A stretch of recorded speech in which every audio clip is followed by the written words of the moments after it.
ഈ കാലം ഇങ്ങനെ കൂടെ നമുക്ക് നേരെ വെക്കാൻ പറ്റത്തില്ല. ഒന്ന് കറങ്ങി നടന്നേ വലിച്ചു വെച്ച് നടക്കാൻ പറ്റുള്ളൂ അല്ലേ? മടക്കി പോകാൻ പറ്റില്ല. സ്റ്റെപ്പ് കയറാനൊക്കെ ഭയങ്കര പാടായിരിക്കും അല്ലേ? കേറാൻ പറ്റില്ല, ഇറങ്ങാൻ പറ്റില്ല. ഞാനിവിടെ ഇറങ്ങൂല. നടക്കാൻ ഭയങ്കര ഇറങ്ങാൻ പാടല്ലേ? ഭയങ്കര പാടാ.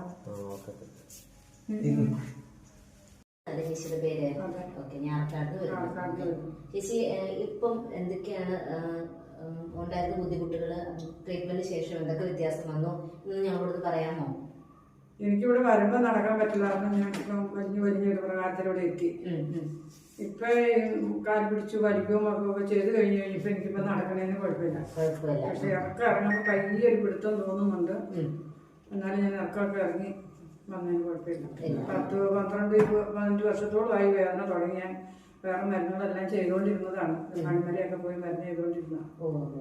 ഈ പ്രാവശ്യം ഇപ്പൊ പാടില്ലാണ്ടായി. വീട് കഴിഞ്ഞപ്പോഴാണ് ഇങ്ങനെ ഒട്ടും പാടില്ലാണ്ടത്. അന്നേരം ഞാൻ എന്നെ മണിമലയ്ക്ക് കൊണ്ടുപോകാന്ന് ചോദിച്ചപ്പോ ആർക്കും സമയമില്ലാത്ത കാരണം കൊണ്ടുപോയില്ല.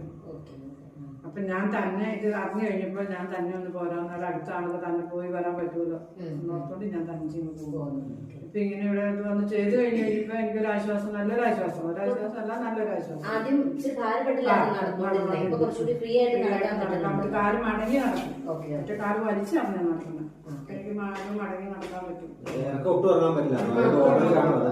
വടി കുത്തിപ്പിടിച്ചായിരുന്നു ഞാൻ ഇറങ്ങുന്നത്. പക്ഷെ ഈ വടി കുത്തിപ്പിടിച്ച് ഇത്ര ഒക്കെ ഇറങ്ങാൻ പറ്റില്ലായിരുന്നു. പള്ളിയിലൊക്കെ പോയിട്ട് 3-4 മാസമായി പോകാൻ പറ്റില്ലാത്ത കാരണം. പള്ളിയിലൊക്കെ പോവാം. ഞാൻ ഇന്ന് പറഞ്ഞിട്ടാ പോലെ ഞാൻ സംസാരിക്കാൻ പോകും, പള്ളിയിൽ പോകുന്ന പറഞ്ഞിട്ടാ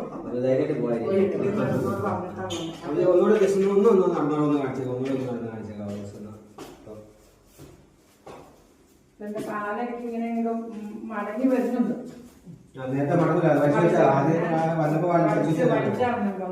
കാല് മസിൽ പിടിച്ചറിഞ്ഞാൻ പറ്റുന്നത്. ബസ്സേലൊക്കെ കയറിച്ച് ഇറങ്ങണത് പുറകോട്ടായിരുന്നു, മുമ്പോട്ടല്ലായിരുന്നു, പുറകോട്ടിങ്ങനെ പിടിച്ചറിഞ്ഞു. തിരിച്ചു പോകുമ്പോൾ ധൈര്യമായിട്ട് പോവാം, ഈസി ആയിട്ട് പോവാം. Okay, thank you. ഞാനിപ്പോ ഓട്ടോറിക്ഷ